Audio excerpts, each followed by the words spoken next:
One of the most common New Year's resolutions is, of course, to lose weight and to exercise more. We all have big goals, and here with some groundbreaking information on how to do just that is the man himself, Dr. Oz. And Dr. Oz, we love hearing from you because I know that you are not big on fads. So when you've come up with something, there's longevity here. It could actually stick through the year. You wanted a non-diet diet because diets, they're homework, they're painful, people tend not to stay on them. But if you could stay on a program, you actually could do it and it would work for you. So here's the deal. A lot of people focus on what to eat. I want us to focus on when we eat. There are biologic clocks that run almost everything in our bodies. Literally, the success rates of chemotherapy for cancer are linked to when you get to chemo. So it's not just a subtle little soft thing here and there. It's not alternative. It's pretty mainstream now, but most people don't know about it. So we're gonna focus a lot on when you do the stuff you do. Let's give an example of your intestines, which actually go to bed when the sun goes down. They're not supposed to work because our ancestors couldn't go hunting in dark. Right. We would hide from things that would hunt us. So when your intestines go to bed, you can't eat or you won't be able to do well, which is why meals late in the evening cause problems like reflux, and people tend to gain weight when they eat for many hours. Your intestines are designed to eat for the hours where the sun is up, not longer. So let's flip when you eat on its head. Eat your dinner for breakfast, eat a reasonable sized lunch. Your happy hour should be your dinner, a very small meal. So, and by 3 o'clock, you should be done your carbs. So you're basically becoming a little keto overnight.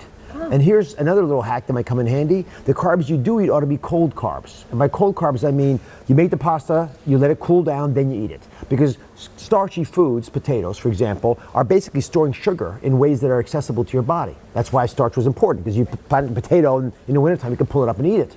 But if you heat it up and then let it cool, it becomes more like fiber than sugar. So your body can't access it the same way. Okay, so pretty much you're saying don't focus on what you're eating, but on the time that you are eating it. So I can still have some carbs, I just can't have it at 8 o'clock at night. No, and when the sun goes down, you're done food, and ideally no carbs after 3. I'm giving you one exception. What is it? A little wine. Okay. But I told you we can survive.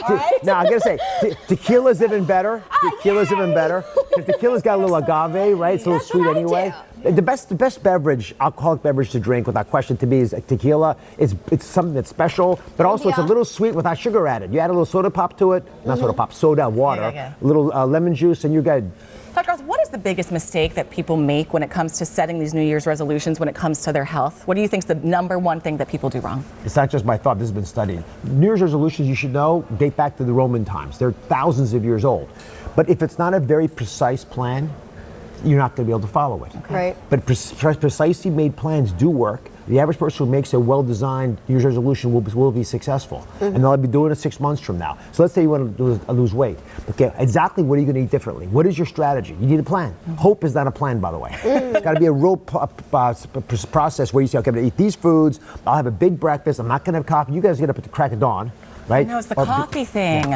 Coffee is not something you should drink first thing when you wake up. You actually don't need it. That is a cultural bias. Can I call you at 4:30 tomorrow morning and be like, Dr. Oz, I know you said I didn't need it. I get up early, not that early, but I get up early as well. And like most people, I examine whether I really need coffee. When the alarm just went off, the water hit my face, I just shaved, I don't need coffee. I'm busy as it is. But 2 hours later, after I've had my lemon water, which is an Ayurvedic approach that helps our intestines move our food through, so our intestines woke up with us and the sun's up, then 2 hours later, when you're sitting at work for your first project, have a little coffee, that's fine. But by delaying it a couple hours, you don't have the withdrawal. And anyone out there who's listening can hear my voice. When you get up in the morning and you don't feel good without coffee, you are addicted to coffee. I'll say it again, you're addicted. My name is Jen and I'm an addict. Okay, so here's the great part about it is that we're actually going to see you again at 2 p.m. What's on the show today? Well, we're talking all about time. So we're going to focus and move down the road about all the things that you should be doing differently in your life based on when you do them. So, for example, your morning routine is the topic we're going to cover. When you exercise actually is important. The fundamentals of how we do things in our lives, we ought to at least revisit the time of the day we do them, because your body's hardwired for 70, 80,000 years to do them at a specific time. Don't try to hack it in the course of your lifetime. It won't work. And can I just say that sleeping is also very important? Sleep's today. Sleep is a big problem. The reason I'm focusing on sleep today is because it's the #1 reason people don't lose weight. If you sleep better, not only will you feel better, you will lose weight. Okay, we love having you here. Thank you so much, Dr. Oz. All right, results, goals that will really stick throughout the new year. That's right. Dr. Oz airs weekdays at 2 p.m. So you can head on over to our website for more information and be sure to follow Dr. Oz on social media.